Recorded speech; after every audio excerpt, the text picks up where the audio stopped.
Plastic نہیں بتاتی وہ. تو اس پر انہوں نے کہا اگر پلاسٹک نہیں بتا رہی وہ مشینیں تو اس کا مقصد نہیں کہ پلاسٹک موجود نہیں ہے مسافر کے پاس. اکتشاف کیوں بھائی وہ بنائی نہیں گئی ہے جو پلاسٹک کا پتہ چلا ہے, وہ تو میٹل کے لیے بنائی گئی ہے. تو سب کے پرکھنے کا معیار کسوٹی الگ الگ ہوتا ہے. ہم تو 1400 سال سے یہ بات کہہ رہے ہیں. جب آپ اعتراض کرتے ہیں غائب ہیں 14 سال سے, زندہ کیسے ہیں, دکھائی کیوں نہیں, ہماری عقل میں نہیں آتا. آپ اپنی عقل پر نہ پرکھیں.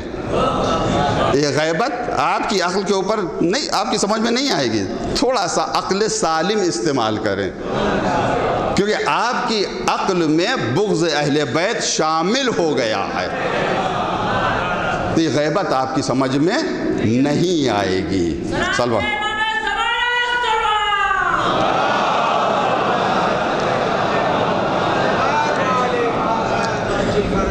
اس کو پرکھنے کے لیے تھوڑا سا ہٹیں.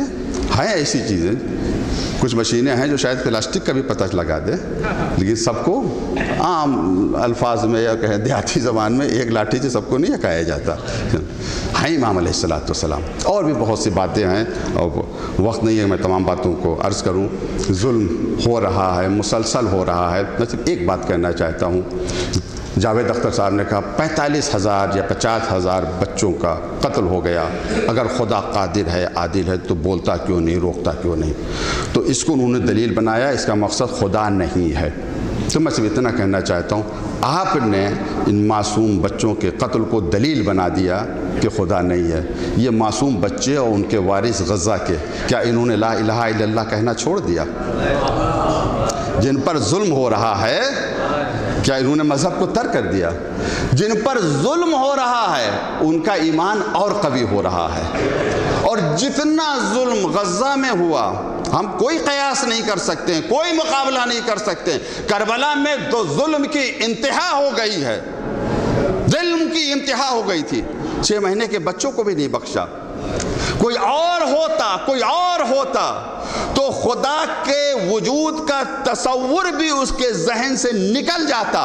لیکن ہم نے یہ دیکھا جن پر کربلا میں ظلم ہو رہا تھا ان کے ایمان میں اضافہ ہو رہا تھا. ما رأیت الا جمیلہ کہہ رہے تھے. ہم نے کربلا میں جمال کے علاوہ کچھ بھی نہیں دیکھا. تو تھوڑا سا سمجھنے کی ضرورت ہے. آپ تڑپ گئے اور بے گناہوں کے قتل کو آپ نے عدم وجود خدا کی دلیل بنا لیا. جن پر ظلم ہو رہا ہے وہ تو اسے وجود خدا کی دلیل بنا رہے ہیں. اب اس کے اور بھی جواب ہیں انشاءاللہ, شاید کہیں میں عرض کروں. دعا یہ پروردگار سے, پروردگار ہم سب کو اتنی توفیق دے صحیح طریقے سے مسائل کو سمجھ سکیں. امت اسلامیہ کے لیے دعا بھی ہے, گزارش بھی ہے. اب بھی آپ آنکھیں کھولیں, جس مسلک کے ماننے والوں کو آپ کافر کا سرٹیفکیٹ دے رہے ہیں, آج اسی مسلک کے اصول آپ کو دفاع کی شکل میں مل رہے ہیں. اب ایک آخری بات میں کہنا چاہ رہا ہوں, وہ یہ کہ ہمارا اسلحہ ہم نہیں استعمال کیا. کیوں؟